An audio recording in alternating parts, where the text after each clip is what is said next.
Hello students, welcome to my YouTube channel Sahaj classes. तो आज इस वीडियो में हम डिस्कस करेंगे, जैसे हम एस्टेट के लिए जो मैथ के पीवाईक्यू देख रहे हैं ना, कॉमन पोर्शन के, तो वहाँ पे हम 5 क्वेश्चन एक वीडियो में डिस्कस कर रहे हैं।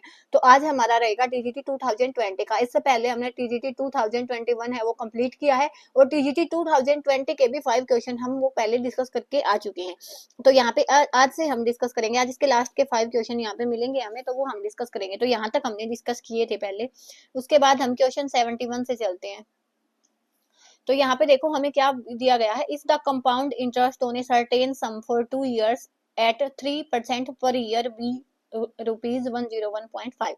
तो यहाँ पे हमें क्या बताएगा, ये कंपाउंड इंटरेस्ट है ना, वो कितना होगा, इतना होगा कितने सम के लिए।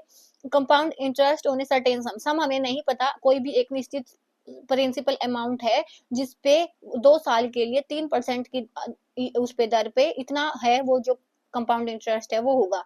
तो हमें क्या बताना है कि सिंपल इंटरेस्ट है वो सेम सम पे कितना होगा। तो यहाँ पे देखो, पहले सिंपल इंटरेस्ट बनाने के लिए आपको क्या पता होना चाहिए। जैसे सिंपल इंटरेस्ट का फॉर्मूला क्या होता है, पी आर मल्टीप्लाई बाई 100। तो यहाँ पे प्रिंसिपल आपको पता है तो ही आप इसको बता पाओगे। अब प्रिंसिपल हम कैसे निकालेंगे, यहाँ पे कंपाउंड इंटरेस्ट से निकालेंगे। तो यहाँ पे इसमें कंपाउंड इंटरेस्ट में अमाउंट का फॉर्मूला क्या होता है, इतना होता है 1 प्लस में आर बाई 100 की पावर टी। आर क्या होता है, रेट होता है, टी टाइम होता है, पी होता है प्रिंसिपल। ये आता है हमारा अमाउंट। लेकिन अगर हमें कंपाउंड इंटरेस्ट निकालना होता है, वो क्या होगा, अमाउंट कितना बन के लास्ट में आया है उसमें से हम प्रिंसिपल को सब्ट्रैक्ट करेंगे, तो हमारे पास कंपाउंड इंटरेस्ट है वो आ जाएगा। अब अमाउंट की वैल्यू क्या है, पी इंटू में 1 प्लस आर बाई 100 की पावर टी, और माइनस में पी, ये हमारे पास आएगा सी आई, कंपाउंड इंटरेस्ट। ठीक है। अब यहाँ से देखो, कंपाउंड, यहाँ से हम क्या करेंगे, पी कॉमन निकालो। यहाँ से पी क्या है, 1, यहाँ से पी आया तो ये बचा 1 प्लस में आर बाई 100 की पावर टी, और यहाँ पे बचा 1। तो ये वाला हमारा एग्जैक्ट सी आई का फॉर्मूला है, वो निकल के आएगा कंपाउंड इंटरेस्ट का। अब यहाँ पे हमें देखो आर की वैल्यू क्या गिवन है, यहाँ पे हमें आर की वैल्यू गिवन है, रेट कितना है 3%, और टाइम की वैल्यू है 2 years, और जो हमारा ये निकल के आया है सी आई कंपाउंड इंटरेस्ट, वो कितना आया है 101.5। अब हम इन वैल्यूज को पुट करेंगे, पी की वैल्यू हम यहाँ से निकालेंगे। आर की वैल्यू कितनी आई है, 3 है, जो रेट इन्होंने दी है 100, और टाइम की वैल्यू कितनी है, 2 है, माइनस में 1। ये वाली चीज यहाँ से रहेगी, ये आएगा 101.5 पी। और इसका मैं एलसीएम लूंगी तो ये हो जाएगा 100 प्लस में 3 डिवाइड बाई 100 का स्क्वायर माइनस 1। तो देखो ये वाली जो कैलकुलेशन है, मैंने कोई भी कैलकुलेटर में यहाँ पे यूज नहीं कर रही, तो यहाँ पे हम साथ के साथ ही कैलकुलेशन है उनको करेंगे। 100 माइनस 1 इसका स्क्वायर है, तो 101। क्योंकि मेरा मकसद ये नहीं है, आपको लोगों को समझाना है कि ये जो सम होते हैं ना, ये प्रैक्टिस से ही आएंगे। और शॉर्ट ट्रिक है, अगर आपको पता है तो अच्छी बात है, नहीं तो अदरवाइज एंड टाइम पे जो शॉर्ट ट्रिक है वो भी काम नहीं आती। तो 3 3 जा 9, बिल्कुल बिल्कुल सिंपल से लेके ये लगाओ, आप एग्जाम में देखना, ये एग्जाम में भी ऐसे करोगे ना, इतना टाइम नहीं लगता। ये आएगा 100609 डिवाइड बाई 4 - 1। यहाँ पे देखना, मैं आपको समझाऊंगी तो भी जो 5 सम है वो 20 मिनट में हो जाएंगे, मैक्सिमम 20 मिनट लगते नहीं है। और आप खुद से करोगे तो इनको 10 मिनट में ही हो जाएंगे।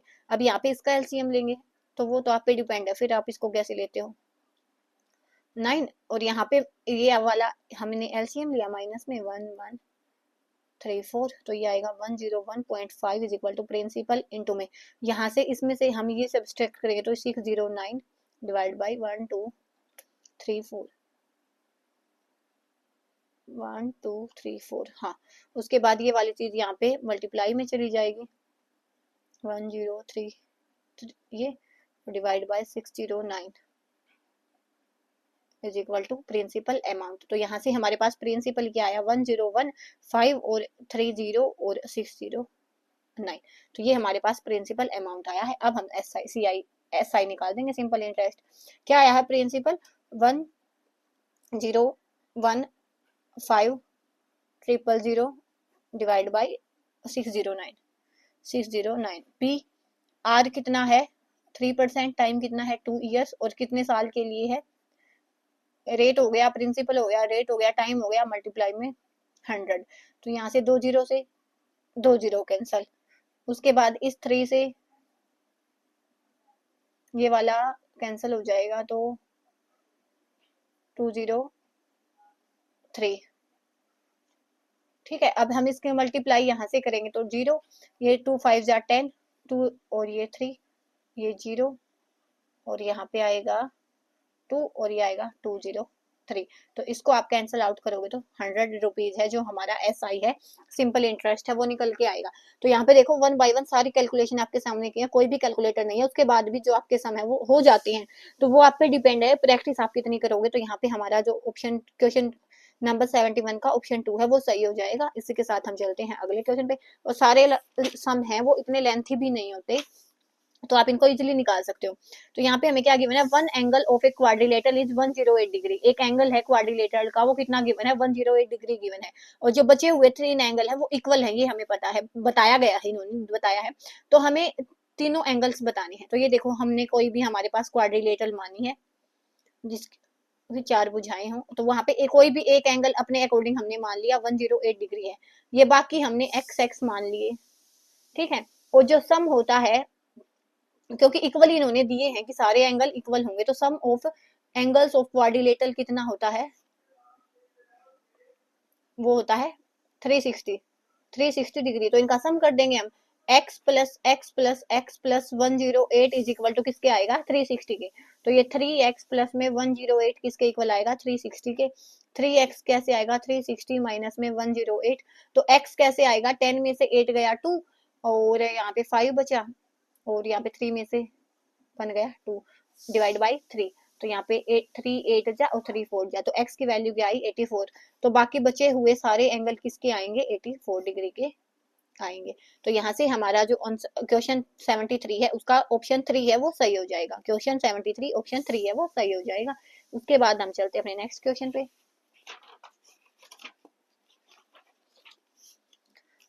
उसके बाद देखो क्वेश्चन 77 है नेक्स्ट। यहाँ पे हमें क्या गिवन है, यहाँ पे लिख लेते हैं एक बार, 2 की x, 4 की y और 8 z। हमें वैल्यू किसकी बतानी है, 1/2x की, 1/4y की और 1/4z की। वो 4 के इक्वल हमें गिवन है और x की वैल्यू हमें बतानी है, ये दोनों चीजें हमें गिवन है। तो हम बताएंगे। अब देखो यहाँ से, यहाँ पे देखो इसको हम लिख सकते हैं, ये 2 की x है और मैं इसको लिख सकती हूँ 2 की 2y, है ना, 2 की 2y। और इसको हम लिख सकते हैं 2 की पावर 3z, क्योंकि 2 की 3 क्या हो जाएगा 8 और फिर उसकी पावर z, ऐसे 2 की पावर 4। और जब भी हमारे पास बेस सेम होता है तो वहां से पावर इक्वल हो जाती है। तो यहाँ से हमें पता चला क्या, x is equal to 2y है और इज इक्वल टू 3z है। लेकिन हमें x की वैल्यू बतानी है, तो सारी वैल्यूज को हम x में चेंज करेंगे। तो यहाँ से पहले x और 2y को कंपेयर किया हमने, तो y की वैल्यू x की फॉर्म में क्या आई, x/2। और इन दोनों को कंपेयर किया x और 3z को, तो यहाँ से z की वैल्यू क्या आई, x/3, क्योंकि सारी वैल्यूज हमें x की फॉर्म में बदलनी है, x की वैल्यू हमें बतानी है। तो यहाँ से अब वैल्यूज को डालेंगे, तो 1/2x एज इट इज है, प्लस में 1/4 और y के प्लेस पे क्या आएगा, x/2। तो x y के प्लेस 4 यहाँ पे लिखो 4 और y के प्लेस पे क्या आएगा, x/2। तो यहाँ से 4x और 2 ऊपर चला गया, प्लस में 1/4 z के प्लेस पे क्या आएगा 4x, प्लस में और ये जो 3 है ये x/3 था, तो 4 एज इट इज, z के प्लेस पे x आया और 3 ऊपर चला गया इज इक्वल टू 4। ठीक है। अब यहाँ से हम 4x एलसीएम लेंगे, तो यहाँ पे 2 से मल्टीप्लाई, तो 2 यहाँ पे 2 और यहाँ पे 3 इज इक्वल टू 4। तो ये हो जाएगा हमारे पास 3 2 5 2 7 और ये 16x। तो यहाँ पे इसकी मल्टीप्लाई की हमने, तो x की वैल्यू क्या आई 7/16। तो यहाँ पे हमारे पास x की वैल्यू क्या आई 7/16। तो यहाँ पे हमारा ऑप्शन 1 है क्वेश्चन 77 का, वो सही हो जाएगा। तो अब ये देखो कितना टाइम लगता है इन सम को, तो वो आप पे डिपेंड है कि आप इसकी प्रैक्टिस है वो कितना कर पाते हो। अब यहाँ पे देखो क्वेश्चन 78 है। कोई भी एक जर्नी है 80 किलोमीटर की, एक ट्रेन है वो कितने को कैसे कवर करती है, फर्स्ट 60 किलोमीटर इतनी स्पीड से कवर करती है and the remaining distance at 20 kilometre per hour. तो हमें उसकी एवरेज स्पीड बतानी है। 80 किलोमीटर का टोटल डिस्टेंस है। देखो एवरेज स्पीड का फॉर्मूला क्या होता है, एवरेज स्पीड क्या होती है, टोटल डिस्टेंस अपॉन में टोटल टाइम।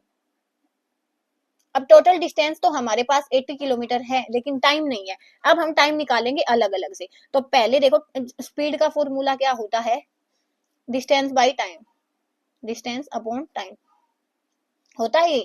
और यहाँ से हम टाइम की वैल्यू बनाएंगे तो वो क्या आएगा, डिस्टेंस अपॉन स्पीड। तो 2 बार निकालेंगे हम इस टाइम की वैल्यू। कैसे? देखो फर्स्ट में क्या दिया गया कि 60 किलोमीटर है, वो 40 किलोमीटर पर हावर की स्पीड से कवर किए। तो हमारे पास टाइम 1 क्या आया, डिस्टेंस कितना है 60 किलोमीटर है और स्पीड कितनी है 40 किलोमीटर पर हावर है किलोमीटर है। तो यहाँ से क्या आएगा, ये कैंसिल होके 320 पे 3/2, तो T1 कितना आया हमारे पास 3/2 हावर। ठीक है, उसके बाद यहाँ पे सेकंड टाइम निकालेंगे, बची हुई जो रिमेनिंग डिस्टेंस है। अब यहाँ पे देखो टोटल 80 किलोमीटर था और 60 किलोमीटर है वो कंप्लीट हो चुका है, तो कितना बचा होगा, तो 20 किलोमीटर। तो अब डिस्टेंस कितना बचा 20 किलोमीटर और स्पीड कितनी है 20 किलोमीटर पर हावर ही है। तो यहाँ से टाइम क्या आया 1 हावर, और टोटल टाइम क्या हो जाएगा T total T1 plus T2, तो ये क्या आएगा 3/2 प्लस में 1, तो ये आएगा 5/2 हावर्स।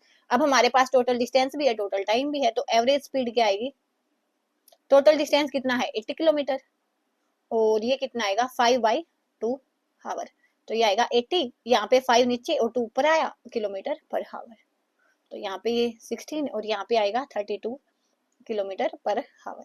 तो इसी के साथ जो हमारा 78 क्वेश्चन है उसका क्या आएगा 32 आया है ना, हाँ तो ऑप्शन 3 है वो सही हो जाएगा। तो आप ये लगाओ कितना टाइम लगता है इन क्वेश्चन को सोल्व करने में। अभी देखना आप 5 क्वेश्चन हमने डिस्कस किए हैं, ये वाली वीडियो रहेगी आपकी मैक्सिमम टू मैक्सिमम 15 मिनट की, और ये तो मैं आपको एक एक चीज सोल्व करके दिखा रही हूँ। जब आप खुद से करोगे तब थोड़ी ना इतना टाइम लगेगा आपको इन चीजों में, जब तो ये जल्दी जल्दी हो जाएंगी। देखो ए स्विमिंग पूल है 30 मीटर लंबा है, उसकी डेप्थ है 0.8 मीटर एक एंड से और 2.4 मीटर दूसरे एंड से, तो हमें बताना है एरिया वहां पे कितना रहेगा। तो एक स्विमिंग पूल है, उसकी लेंथ है, यहाँ पे सीधा बनेगा ये 30 मीटर, एक बार इसको वापस से बना दें, 30 मीटर लेंथ है पूल की। उसके बाद उसके एक एंड पे डेप्थ कितनी है 0.8 मीटर और सेकंड वाले एंड पे कितनी है 2.4 मीटर। तो यहाँ पे ये वाला पूल है, हमें बताना है इसका एरिया। तो इसको अगर मैं ऐसे मिलाऊं तो ये वाली भी कितनी हो जाएगी 30 मीटर।